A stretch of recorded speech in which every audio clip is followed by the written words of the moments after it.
Le présent chapitre comprend l'information concernant l'équipement nécessaire à utiliser sur une embarcation de plaisance. Je vous accompagnerai tout au long de cette section.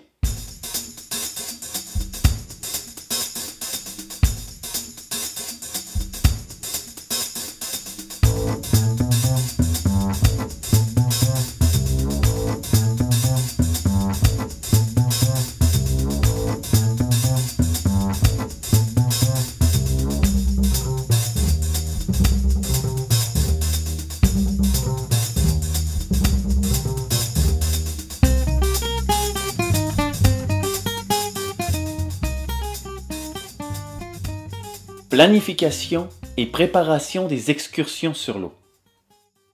Avant de partir en excursion, il est bon de s'assurer de toujours avoir suffisamment d'essence pour l'excursion. Un bon truc pour ne jamais manquer d'essence, 1/3 pour partir, 1/3 pour revenir et 1/3 en réserve. Avant de quitter pour une excursion, la préparation d'un plan de route est nécessaire. Le but du plan de route est de faciliter les recherches en cas de détresse et ou de non-retour.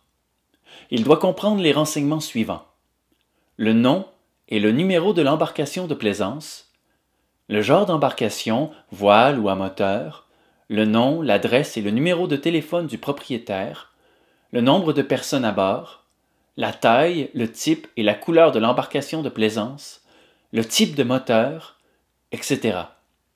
Une fois le plan de route établi, il est important d'en laisser une copie à une personne responsable, comme le maître de port ou un proche, car il est primordial que quelqu'un sache que vous étiez en mer pour intervenir en cas de détresse. Si vous changez votre itinéraire et que vous revenez à la marina plus tôt que prévu, informez le détenteur de votre plan de route afin que celui-ci ne lance pas de recherche inutilement. Il est donc primordial de fermer votre plan de route. Si vous avez l'intention de quitter le Canada vers les États-Unis, vérifiez toujours les exigences du Homeland Security pour les excursions en eau américaine.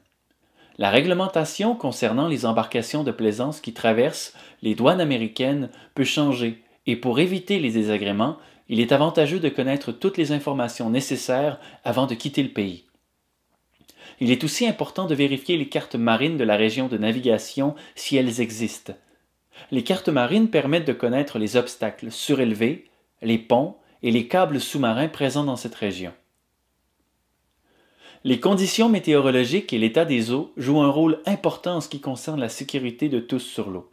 Il est donc important de toujours vérifier les conditions météorologiques avant de partir sur l'eau. Environnement Canada utilise un grand nombre de moyens pour communiquer des prévisions météorologiques. En disposant d'une radio maritime, il est possible d'obtenir des mises à jour météo pendant la navigation. Ces prévisions donnent de l'information sur la vitesse et la direction du vent, les conditions météorologiques, la visibilité et les embruns. Équipements de sécurité obligatoires. La nature et la quantité des équipements de sécurité qui se trouvent à l'intérieur d'une embarcation de plaisance sont déterminés selon la longueur et le type d'embarcation.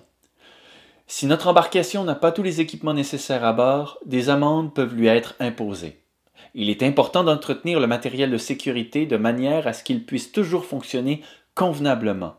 Avant de partir en excursion, il est important d'aviser toutes les personnes à bord de l'emplacement de l'équipement de sécurité et de leur spécifier leur rôle en cas d'urgence. Il faut aussi s'assurer du bon fonctionnement de ces équipements.